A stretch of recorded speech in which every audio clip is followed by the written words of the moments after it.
Vamos a desarrollar un estudio de caracterización, pero en este video vamos a ver en resumen cómo se va a elaborar. Para elaborar el estudio de caracterización contamos con tres etapas: la etapa de planificación, la etapa de campo y la etapa de análisis de información. Empezamos. En la etapa de planificación tenemos que primero conformar el equipo de planificación.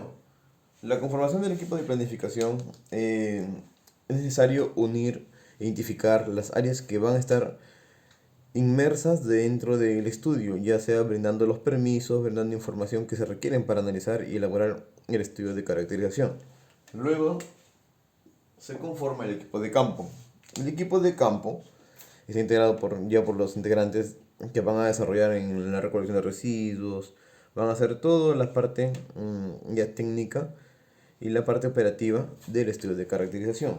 Luego tenemos que asegurar los aspectos logísticos. En esta etapa, más adelante se va a detallar qué aspectos logísticos se requieren para realizar el estudio de caracterización, como las cartas, stickers, movilidad, PPS, entre otros.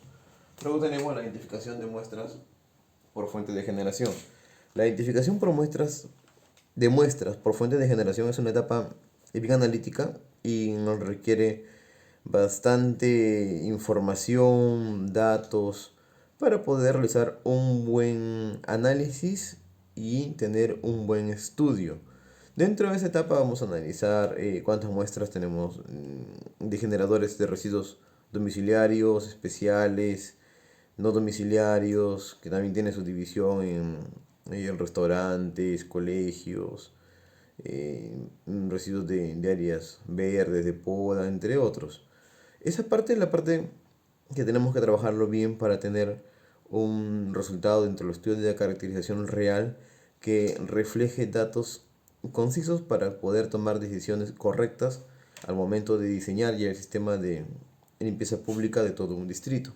Luego, en la etapa de trabajo de campo, empezamos con cómo se va a realizar la invitación para participar a los generadores del estudio de caracterización.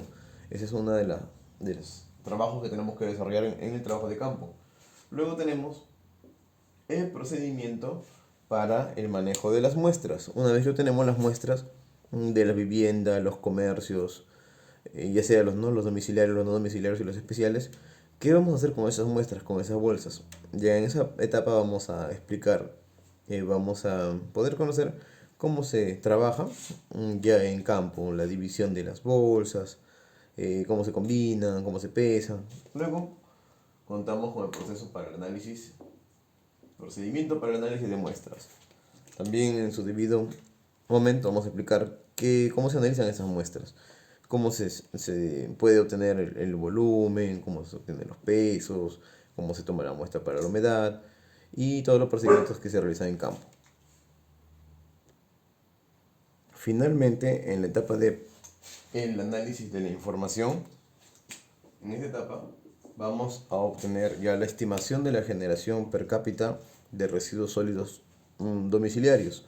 También vamos a poder realizar la validación de la generación per cápita, la estimación de la generación de residuos sólidos no domiciliarios, la estimación de la generación de residuos sólidos especiales, como podemos observar, también la estimación de la generación total municipal de los residuos sólidos y la composición de los residuos, la densidad de los residuos y la humedad de los residuos. En caso de la composición vamos a obtener los diferentes porcentajes de los tipos de residuos que se componen dentro de todo el distrito. Ya tenemos ya sea cartones, orgánicos, inorgánicos, no valorizables como cartones, plásticos, residuos inertes, telas y todos estos tipos de residuos ya con sus respectivos porcentajes. ¿Qué va a ser? Los porcentajes de los residuos no van a poder, vamos a poderlo utilizar en el diseño de, por ejemplo, de programa de segregación, en el diseño de un relleno sanitario. Toda esa información es data que nos va a ayudar a planificar el sistema integral de manejo de residuos sólidos. En el caso de la humedad, igual también se utiliza en el tema de proyectos y en la generación total y su densidad también para poder, por ejemplo, poder diseñar qué maquinarias vamos a poder comprar. Dependiendo de la densidad, podemos hacer requerimientos de un compactador, ya sea de 8 10 15 toneladas, de carros, baranda, para tu programa de segregación, motofurgones.